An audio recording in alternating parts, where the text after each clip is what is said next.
Përshëndetje miq dhe mirë se erdhët. Në këtë video do t'ua tregoj se si të përgatitni këtë bukë pogaq e cila del fantastike dhe është një recetë tepër e vjetër. Recetën e plot ndiqeni në vazhdim dhe mos harroni të shtypni butonin subscribe.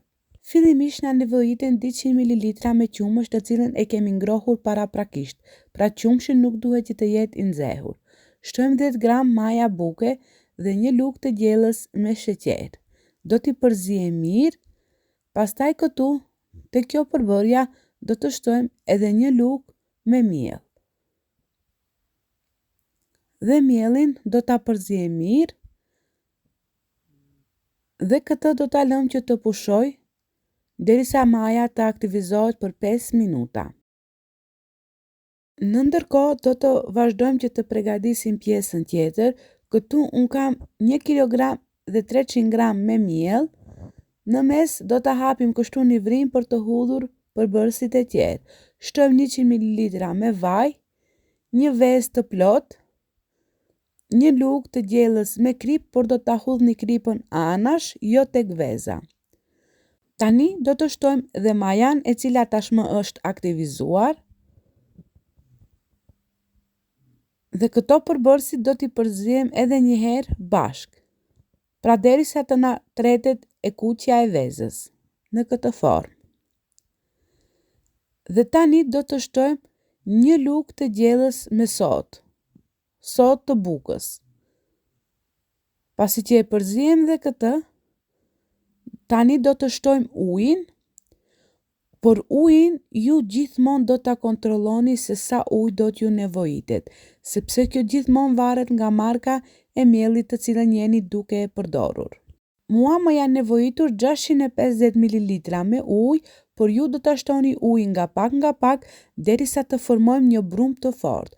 Pra ky brum nuk duhet që të dalë i butë, duhet që të na dalë brumi i fortë, pra brumi duhet që të ngjeshët shumë. Në këtë formë. Vazhdimisht hudhim nga pak miell dhe e ngjeshim. Tani, pasi që brumi është mbledhur i gjithi, pra në enën ku po e ngjeshim nuk ka miell, do të thotë që brumi është gati për të pushuar. Tani do ta kthejmë brumin nga ana e kundërt dhe këtu do ta lëm që të pushoj për 10 minuta. Sigurisht duhet që ta mbuloni. Pas 10 minutave, brumin përsëri do ta ngjeshim. Por tani do të shtojmë miell misri dhe miell të grit të cilën i kemi bashkuar dhe do t'ja hudhim poshtë. Pra në këtë formë. Dhe këtu do të pushoj përsëri dhe për 10 minuta të tjera.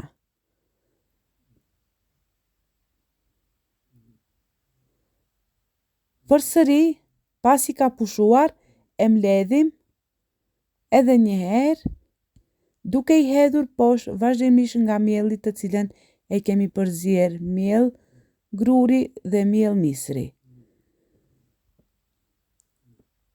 Tani e lam pra për 10 minuta, pra 3 herë brumi duhet të pushoj nga 10 minuta.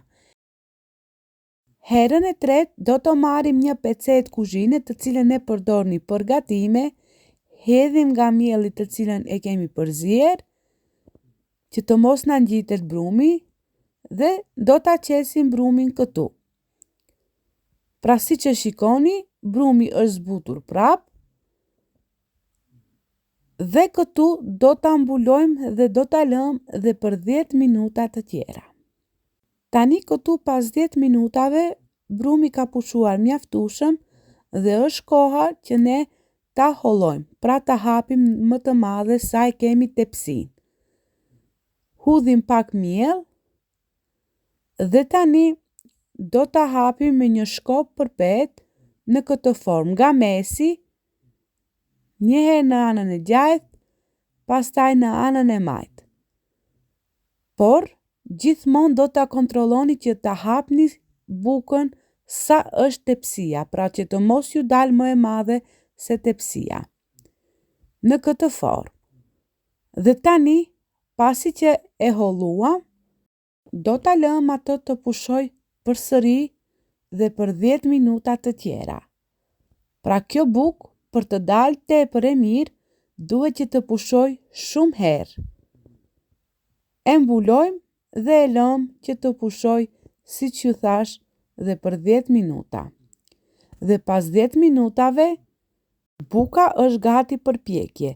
Do ta vendosim me kujdes në tepsi, pasi ky brumë nuk duhet që të mirret në dorë shumë. Pra direkt nga peceta do të mundoheni që ta vendosni në tepsi. E liej me të kuqen e vezës nëse dëshironi dhe i hudhim fara susami. E pjekim në furrë të nxehtë në 220 gradë për 35 deri në 40 minuta, gjithmonë duke e kontrolluar. Pasi që na është pjekur, e nxjerrim, e lëm që të pushoj për 5 minuta dhe do ta pritni atë në formën siç dëshironi ju. Pra kjo bukë është tepër e shijshme dhe është një recetë e vjetër e cila nuk harrohet. Shikojeni se sa e mirë ka dalë, sa e butë dhe tepër e shijshme. Kush ka ngrënë nga kjo buka ndonjëherë e din se çfarë shije të veçantë ka.